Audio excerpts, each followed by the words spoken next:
అధినాయకుడు మన కేసీఆర్ గారి ఆశ్లేష నక్షత్రం కర్కాటక రాశిలో వారు జన్మించారు. మేషలగ్నం, బృహస్పతి ద్వితీయ స్థానంలో, శనైశ్వరుడు ఉచ్చ స్థానంలో ఉన్నాడు. రవి ఏకాదశంలో ఆ శుక్రునితో బుధాదిత్య యోగంతో ఉండడం చాలా శ్రేష్టమైనటువంటి అంశం.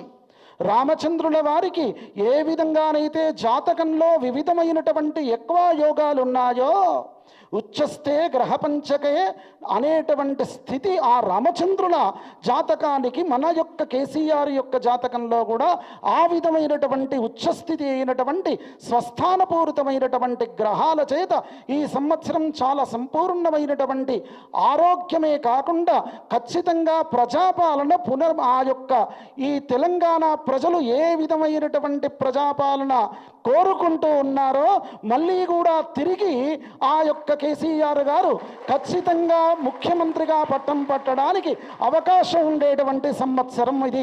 నేను చెప్తున్నటువంటి అంశం కాదు. మరి ఈ రాశి వారికి నవమ స్థానంలో శనీశ్వరుడు, అష్టమంలో రాహు ఉన్నాడు కదా అంటే, రాహు అష్టమంలో ఉన్నప్పటికీ ఆ అమ్మవారి యొక్క అనుగ్రహం, ఆ నృసింహస్వామి యొక్క అనుగ్రహం, అష్టమ రాహువు ఎవరి యొక్క ఆరాధన చేత వారికి అష్టమరాహు దోషం పోతుందో ఆ స్వామి యొక్క అనుగ్రహం సంపూర్ణంగా ఉన్నటువంటి వారు సత్యం విధాతం నిజభృత్య భాషితం వ్యాప్తించభూతే శ్విఖిలేషు చాత్మనః అదృశ్యత అద్భుత రూపముద్వహన్ స్తంభే సభాయాం నమృగం నమానుషం. వారికి ఎవరైతే మంచి ఆలోచనతో సత్ప్రయోజనపూరితమైనటువంటి పరిపాలన కావాలి అనుకుంటారో వారికి యోగతుల్యమైనటువంటి పరిపాలన వీరి ద్వారా ఖచ్చితంగా అందుతుంది. దుష్టులకు ఆ యొక్క నరసింహస్వామి అష్టమరాహు యొక్క దోషాన్ని ఖచ్చితంగా తీసివేస్తారు.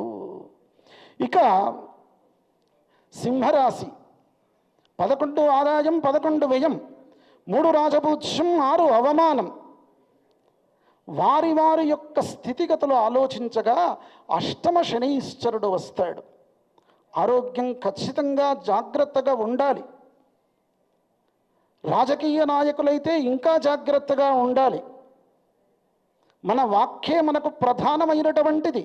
మన హృదయం ఎంత మంచిగా ఉన్నప్పటికీ జిహ్వాగ్రే వర్ధతే లక్ష్మి, జిహ్వాగ్రే మిత్రబాంధవాః, జిహ్వాగ్రే బంధనం ప్రోక్త, జిహ్వాగ్రే మరణం ధ్రువం.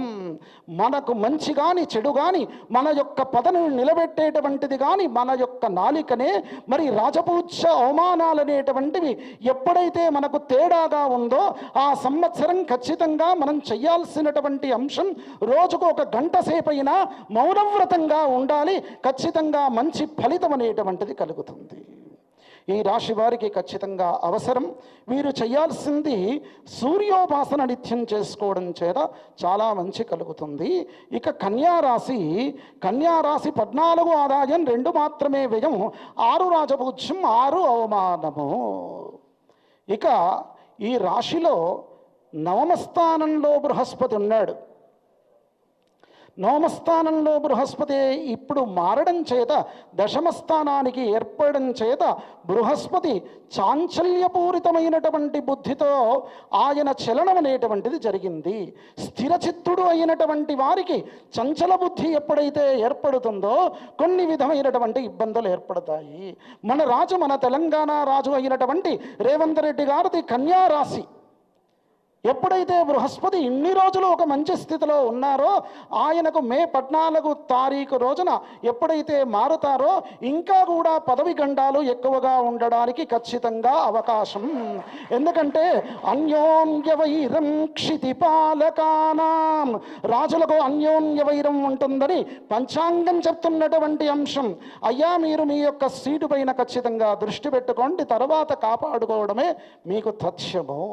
మరి దానితో పాటుగా కన్యారాశి వారికి ఇంకా కూడా చేయాల్సినటువంటి స్థితుల్లో వీరికి కూడా బృహస్పతి ఎప్పుడైతే దశమ స్థానానికి వెళ్ళాడో బృహస్పతి యొక్క అనుగ్రహం చేత కోసం వారు దక్షిణామూర్తి ఆరాధన చేయడం కూడా చాలా మంచిది. ఇక తులారాశి 7వ రాశి, 11 ఆదాయం, 5 మాత్రమే వ్యయం. డబ్బులు కావాలనుకుంటే తులారాశి దగ్గర చాలా దొరుకుతుంది, ఆ వారిని అప్పడగొచ్చు.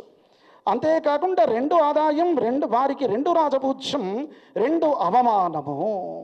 వారికి నవమస్థానంలో బృహస్పతి వచ్చాడు.